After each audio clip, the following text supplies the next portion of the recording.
우리가 첫 구절 1절의 말씀을 보게 되면 가난하여도 성실하게 행하는 자는 입술이 패역하고 미련한 자보다 나으니라. 가난하지만 경제적으로 가난할지라도 입술이 패역하고, 다시 말해서 교만해서 미련하게 자기의 생각대로만 삶을 살아가는 인생보다 가난하지만 게을르지 않게 성실하게, 다시 말해서 충실하게 삶을 살아가는 사람이, 그런 삶이 낫다라는 것을 1절의 말씀을 통해서 알 수 있죠.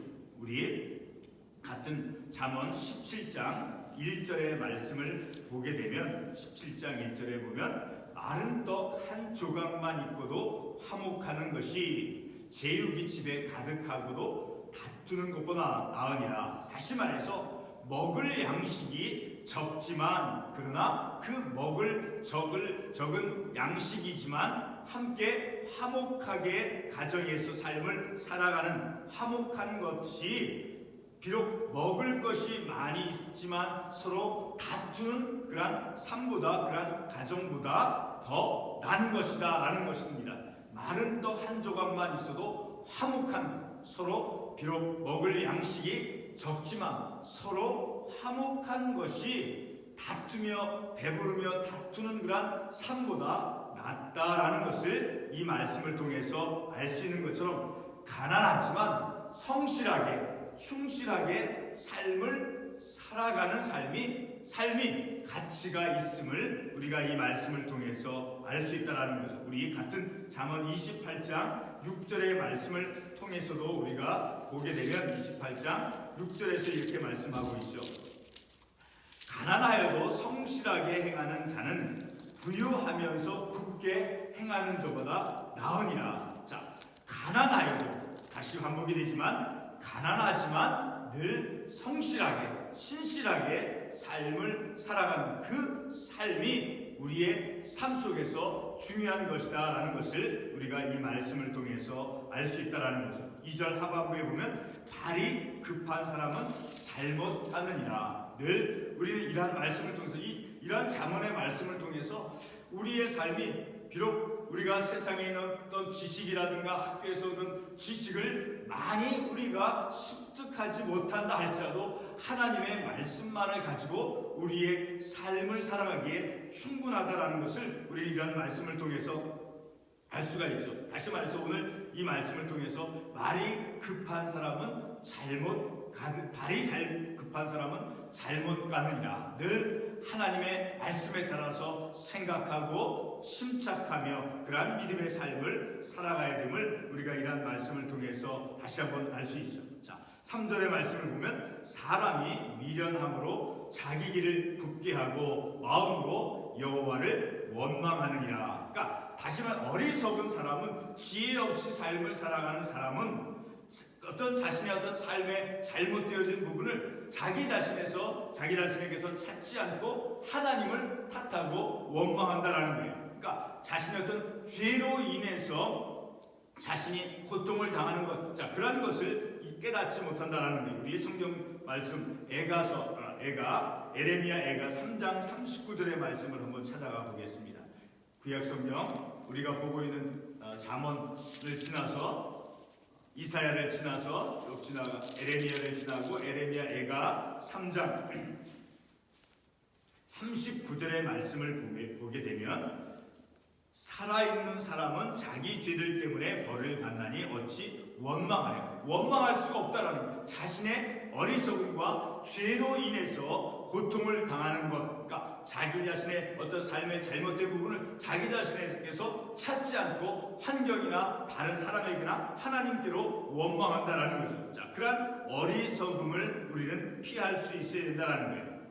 그리고 6절의 말씀을 보게 되면 6절, 너그러운 사람에게는 은혜를 구하는 자가 많고 선물 주기를 좋아하는 자에게는 사람마다 친구가 되느니라. 그러니까 우리는 이런 말씀을 통해서 우리의 삶이, 그러니까 우리 하나님의 말씀은, 특별히 이런 잠언과 같은 이런 말씀은 우리의 삶을 안내해 주는 거예요. 어떤 사람으로서 삶을 살아가야 됨을. 그러니까 하나님의 말씀은 신앙뿐만 아니라 우리들의 도덕적인 그런 모든 삶 속에서 우리의 삶의 표준이 되기에 충분하고 완전한 그런 하나님의 말씀임을 우리가 깨닫죠. 그래서 이 말씀 6절에 보게 되면 너그러운 사람에게는 은혜를 구하는 자가 많고, 그러니까 늘 너그러운 사람은, 관용을 잘 베풀 줄 아는 사람은 늘 주기를 좋아하는 그런 삶을 살아가게 되죠. 그래서 6절 하반부에도 선물 주기를 좋아하는 사람에게는 사람마다 친구가 되느니라. 우리 창세기 32장 말씀 13절에서 21절에 가보면 이제 우리 한번 가보겠습니다. 야곱이 이제 형 에서에게 그 지나간 삶 속에서 만들었던 그런 관계를 어떻게 풀어가는가를 우리 잠깐 창세기 32장 13절로 21절의 말씀을 통해서 한번 생각해 보겠습니다. 창세기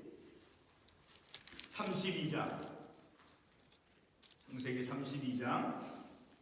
13절 이하에 보면, 특별히 13절에 보면 야곱이 거기서 밤을 지내고 그 소유 중에서 형 에서를 위하여 예물을 택하니 형 에서와의 관계를 회복하도록 하기 위해서 야곱은 형에게 줄 예물을 준비하였다라는 거예요. 그리고 특별히 20절의 말씀을 보게 되면 또 너희는 말하기를 주의 종 야곱이 우리 뒤에 있다 하라 하니 이는 야곱이 말하기를 내가 내 앞에 보내는 예물로 형의 감정을 분후에 대면하는 형이 혹시 나를 받아 주리라 함이었더라. 이렇게 예물을 통해서 그 깨어진 관계를 회복시키고자 하는가. 예물이라고 하는 것, 선물이라고 하는 것은 우리 사람의 마음을 바꿀 수 있는 것임을 우리가 이런 말씀을 통해서 알 수 있다는 거죠. 자, 이와 같이 다른 이에게 어떤 선물을 주는 것을 즐겨하는 자가 늘 우리들의 믿음의 삶 속에서 지혜로운 자로서의 삶의 모습이 되어질 수 있다는 것을 우리가 이런 구약성경 잠언의 말씀을 통해서 알 수 있죠. 자,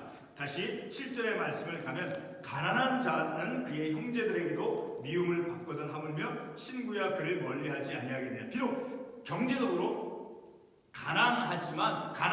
가난했을 때 이제 사람들이 멀리하지만, 그러나 그 가난한 사람은 오늘 17절 우리가 읽지는 않았지만, 자 17절의 말씀을 한번 건너뛰어 보겠습니다. 가난한 자를 불쌍히 여기는 것은 여호와께 꾸어드리는 것이니 그의 선행을 그에게 갚아 주시라. 가난한 것은 불의한 것이 아니죠. 그러나 가난한 사람들을 향해서 우리 믿음의 사람들, 우리들의 어떤 믿음의 영적인 책임이 부여되죠. 그것은 바로 가난한 자를 불쌍히 여기는 것. 자, 그것은 하나님께 꾸어드리는 것이라는 거예요. 그러니까 하나님께로부터 우리가 보상을 받을 수 있는, 그러니까 다른 이들에게, 특별히 가난한 자들에게 그 가난한 사람을 불쌍히 여기고 그들에게 선을 베푸는 것은 마치 하나님께서 나에게, 우리에게 빛을 지는 것과 같이 하나님께 꾸어주는 것이다라는 거예요. 그래서 그 선행에 대해서 하나님께서 반드시 그 선행을 베푼 이에게, 가난한 이를 향해서 마음을 이제 표현하고 그를 불쌍히 여긴 사람에게 그의 그런 선행에 대해서 하나님께서 반드시 갚아 주신다라고 말씀하고 있죠. 자, 이와 같이 가난이라고 하는 것은 불의한 것이 아니죠. 그러나 우리 믿음의 사람들에게는 그러한 가난한 사람들을 향해서 우리의 마음이 어떠해야 하는가를 이 말씀은 우리들에게 깨닫게 해주고 교훈을 주고 있죠. 자, 8절의 말씀을 보게 되면 지혜를 얻는 자는 자기 영혼을 사랑하고, 바로 이와 같은 가난한 자를 향해서 우리의 마음이 어떻게 돼야 되고, 그리고 우리가 사람이 가난하다 할지라도 어떤 그것이 가난한 것이 불의한 것이 아니므로 비록 사람들이 멀리한다 할지라도, 그러나 가난하지만 신실하게 성실하게 삶을 살아가는 그 삶은 아름다운 믿음의 삶이 되어질 수 있음을 우리가 이 말씀을 통해서 알 수 있죠. 그러므로 우리는 늘 이러한 말씀을 통해서 지혜를 얻는, 지혜를 가난한 애에 대해서, 가난한 사람에 대해서 어떻게 해야 되고, 그리고 우리가 늘 우리 마지막 9절의 말씀을 통해서 볼 것이지만, 9절에서 어떤 말씀을 하고 있습니까? 거짓 증인은 벌을 면하지 못할 것이요 거짓말을 뱉는 자는 망할 것이라. 그러니까 하나님께서 거짓말하는 것을 싫어한다라는 것을 우리가 깨닫죠. 그래서 늘 우리는 거짓된 것을 말하기보다는 늘 진실을 말하는 삶을 살아가는 것. 그러니까 하나님께서는 우리들의 삶이 늘 신실할 뿐만 아니라 정직하고 거짓을 말하지 않는 진실을 말하면서 삶을 살아가는 그런 삶으로 하나님께서 인도해 가신다. 바로 그러한 지혜를 얻는 것, 그런 지혜를 말씀을 통해서 깨닫고 교훈을 받는 그것이 바로 우리의 내 영혼을 사랑하는 그런 삶의 모습이 되어야 된다는 거예요. 우리가 우리의 영혼을 어떻게 돌보며 사랑하며 삶을 살아갈 수 있느냐는 거예요. 바로 8절에 있는 말씀같이 지혜를 얻음으로써, 지혜를 얻는 것 그 자체가 내 영혼을 사랑하고 돌보는 그러한 삶의 모습이 되어야 된다는 거예요.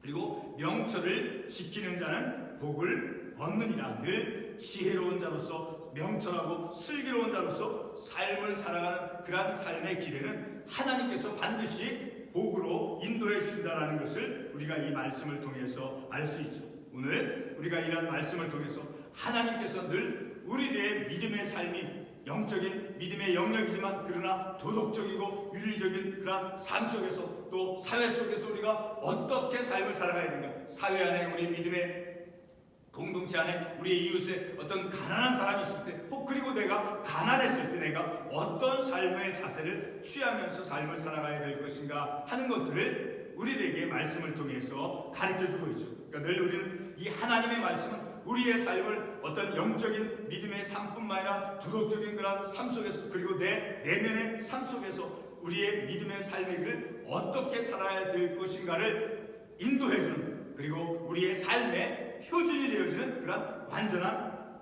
하나님의 말씀임을 우리가 이 말씀을 통해서 깨닫죠. 기도하겠습니다.